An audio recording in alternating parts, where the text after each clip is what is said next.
clean up some things because there's a reason you're down. But overall, I think they want to stay positive, stay up with this team. We're just starting the second half, and we've got the football. Let's go ahead and punch it in, and then we'll take it from there. See how that recipe works. I'd say they've got to find a way to get him going. He's such a big part of their offense. I wonder if they might throw it a little and come back to the run. Anything, because you're right. He's pretty much been completely neutralized. Second down, Cousins. Oh, he'll want that one back. Incomplete. He doesn't drop too many in that department. Third down. Fair to say, hasn't been his best game throwing the football, but also not getting a lot of help out there either. Yeah, you nailed it pretty well, you know. He's got to throw it better. Got to get more help. Obviously, one that should have been caught. They've got to find a way to bring those two elements together so they can make some progress in this one. Eluding the pressure right. And that is incomplete. We're into the second half now, and this is an offense that continues to struggle to sustain a drive. Looks like they're just totally out of sync, whether they're running the ball, passing the ball like we saw there. I don't know. The rhythm seems off.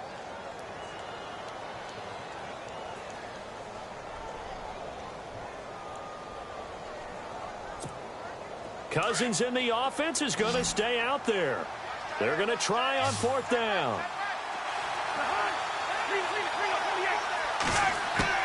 They'll indeed go for it. It's Cousins trying to force it to Hopkins, and it's intercepted. Good positioning, and it's picked off. And it's a terrific return here as he's going to have him set up with a first and goal right at about the 6-yard line. First possession of the third quarter, an interception, so maybe a second-half tone setter. Indeed, and not the tone they wanted to set. That's the equivalent of running out the wrong door and running into your pool instead of running out onto the field. A real dud for that one. Has that happened to you before? No, but I've heard stories about teams actually doing that back in the good old days.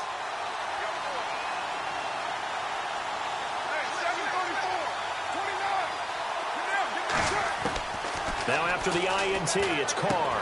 That is caught at the 7-yard line. Nothing on that one. It'll be second down. They tried to swing it out left into the flat, but the defense, they were very principled there. It felt very West Coast offense, didn't it? You know their expression, right? On a West Coast offense, when they throw the ball, it's either going to be a touchdown or a check down, meaning they like to press it downfield. If they don't have it, swing it out, which is exactly what we saw there. But how about the great pursuit and tackle to make a nice play?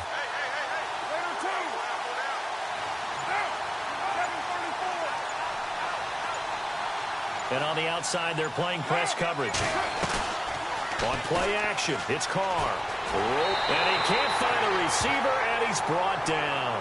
Geno Atkins busting through to get him for a loss of 6. Second goal, last thing you need to do is get pushed backwards to take a sack. But he couldn't find anywhere to go with the football, had to eat it, and ended up on the ground. Carr now on third and goal. And it's caught. And he's able to get it down to the 2-yard line. 10 yards gets him closer, but now it's fourth and goal. They didn't get the first down, but I have to say I do like the call. I like what they were trying to do. Try and hit your receiver on the run and see if he can pick it up. Keep it on his feet, get a little rack yardage. Yeah, but a nice job defensively to get to him and keep him short of the first. And Sturgis able to knock it through. And the lead stretches to 6 here. It's 13-7. So it's only 3 points on this opening drive of the third quarter. And even though that stretches out the lead, Charles, I think you'd have to consider this a win for the defense, no? Couldn't agree more, Brandon. That offense got themselves in prime position to really open up this ball game, but the drive stalled out. And yeah, 3 points is very easy to get back in today's NFL. Now this offensive unit ready to see what they can do here. And following the interception, just any interception, are you a little bit more cautious when you start that next drive, or no, you just throw that out the window? I think you are. I don't think that there's any way you can run back out there and go, totally didn't affect me. Let's just go ahead and be loose with the football again. You're going to take care of it, but you have to be careful about being too cautious because now you can't run any offense at all. Still want to attack. We'll see how they attack them here.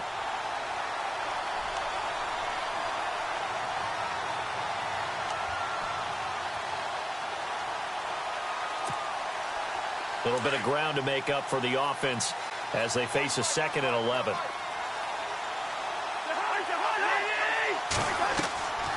Cousins. On the screen, Bernard. Bernard churning, and he lost the football. And the Texans scoop it. The psychology of the game never ceases to amaze me because you would think there would never be a fumble from what we hear from coaches all the time, right? And how much they practice not fumbling. Practice it, preach it, talk about it all the time. You would think no one would ever turn it over. Yet they are humans out there running around, and we just saw another one. Opportunistic by the defense. So after the fumble recovery, it's Carr. Complete to the right side, it's Eifert.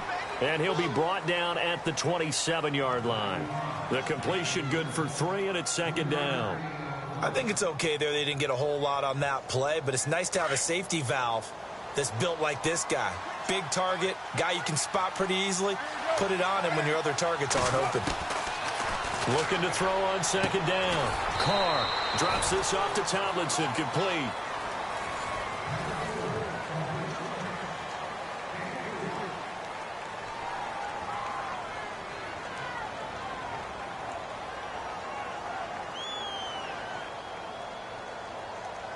This a big play for both sides. What will we see here? 3rd and 4.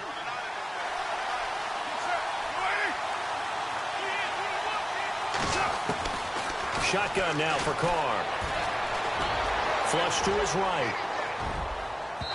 And he fires one, but incomplete. I'm not sure we could spot any tendency here on this 3rd down. They could have run it or passed it. Either one was available. They chose to try and get it through the air, but they were unsuccessful.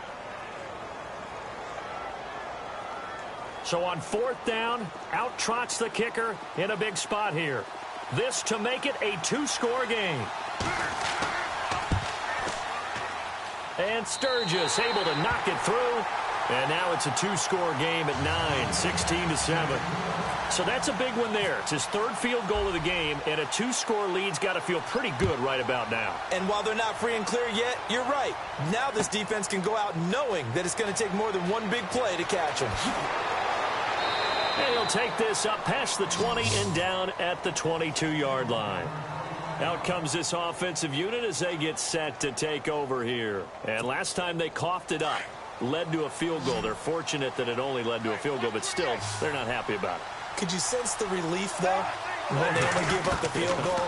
And they were able to trot back out on the field and start this drive a little more pep in their step because they didn't cost their team a touchdown. But they know they've got to do it a lot better than they did on the last possession. The coach will just be relieved, though, if they recoup with a score here, right? I think the coach would be ecstatic to see them pick themselves back up and now take it downfield, punch in the end zone without turning it over. A 2nd down throw for Cousins. Pass incomplete.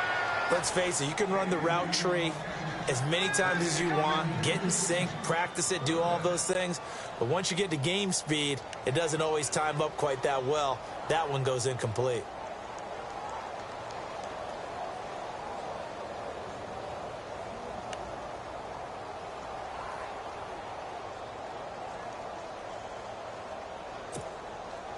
And the Texans have an extra defender in the secondary now on 3rd down. And now the first throw for the backup quarterback. Escaping the pressure right. And he's going to have to eat this one as down he goes. The game plan for any defense is finding ways to make a quarterback uncomfortable in the pocket. When you bring pressure from all angles, you never know who's going to get home. In this case, the left cornerback, right in the face of him, puts him down. All right, they're going to try and keep hope alive here on 4th down. They're going for it. As expected, they're going for it to keep the drive alive. And that is incomplete. Boy, it looked like he had it and dropped it. And boy, possession here turns over with a football already being in the red zone. The Texans offense now, they get set to head back on the field here. And they're not going to play this conservative, I don't think. They had the field goal last time and they're up, but they're looking to put a drive in the end zone. Oh, I agree with you totally. No one goes out on the field and says, all right, let's just settle for 3, except in certain situations, trying to ice a game, that sort of deal.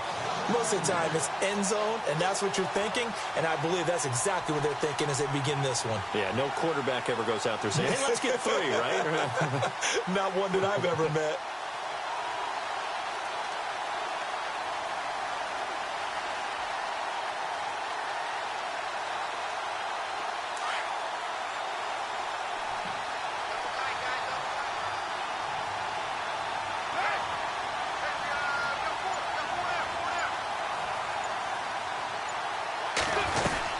They stay on the ground. Tomlinson.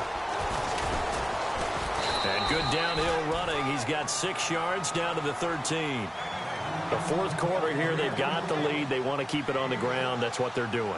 Smart football. Keep the clock grinding. Keep it going. But you got to figure now, they're going to see more people stacked up at the line of scrimmage as they try and bleed it out.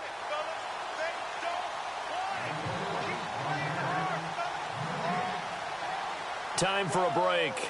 We'll come back and see this one out after this.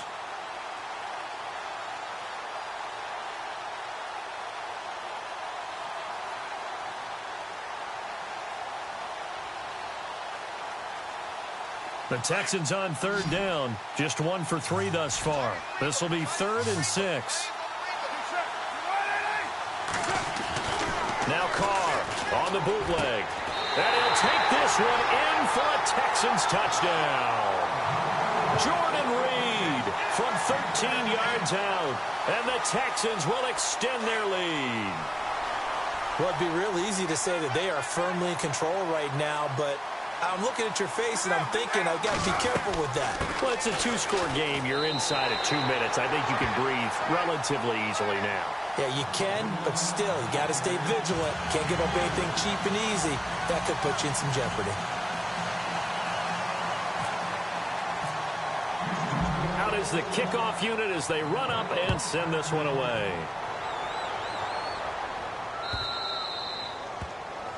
And that drives coaches insane, doesn't it? When they see that happen, it just doesn't feel right.